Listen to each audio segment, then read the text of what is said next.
女人刚从美梦中醒来，便发现背部凭空多出了一个圆环形的伤疤。现如今，艾娃还不知道这个圆环到底代表着什么。公元1096年，战神阿塔利带领基督教发动了十字军东征，试图夺回被穆斯林占领的圣地耶路撒冷。在这场殊死的战争中，战神阿塔利身受重伤，命不久矣。幸亏天使安德烈及时出现，舍弃自己头上的光环，救了阿塔利一命。因为前方还有更重要的使命在等待着他。转眼1000年以后，在一次机缘巧合下，天使之环被艾娃所继承，他需接替数代圣环手的使命，与来自地狱的恶魔展开战斗。但从小痛失父母的他散漫惯了，根本就不愿意接受这份重任。I understand that you're scared, but you need to calm down. What the hell is going on? This is going to be a long day.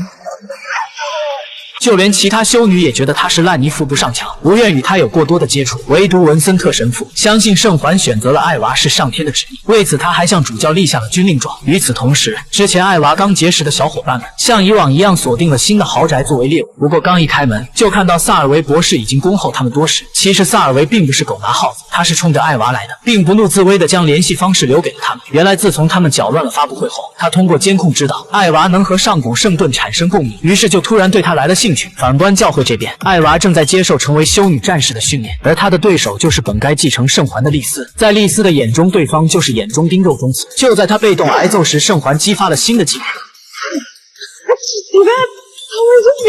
无论对方如何攻击，都被轻松化解。此时占了上风的艾娃还不忘开启嘴炮嘲讽，气急的丽丝便要置他于死地。幸亏院长出手，才避免了他丢了小命。其实拥有圣环也并不是无敌的存在，最致命的克星就是用上古神素制成的武器，只需轻轻一划就可以造成不可修复的伤口。同时，艾娃也意识到了自己危险的处境。而就在这时，四周传来地狱恶魔的咆哮。丽丝将神素剑丢给艾娃，用来自保。由于上次被恶魔袭击，他早已变得胆怯，听到恶魔的声音越靠越近，吓得他直接冲向墙壁。可自己功力不够，一只脚卡在了墙壁里。令他万万没想到的是，院长竟在墙的另一边悠闲地看书。随后丽丝拿着蓝牙音箱出现，他才知道这一切只不过是普通的入门考验。院长指责艾娃抛弃队友，就是个不折不扣的懦夫。艾娃嘴硬不肯承认，但院长却拿出了最好的事实证明，当初他四肢瘫痪躺在孤儿院，选择自杀，而不是坚强地活下去。 Paralyzed in an accident, abandoned by your family.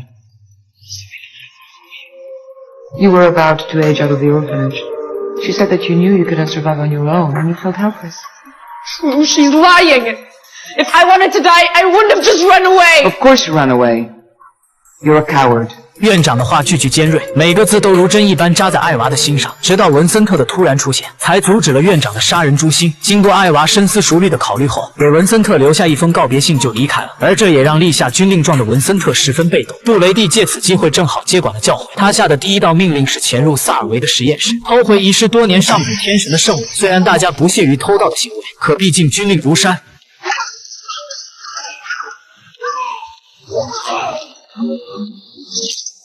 另一边，玛丽在历代修女战士所住的房间发现了一个重大的秘密，在墙缝里夹着一块碎布条，莫非里面还有一间完全封闭的密室？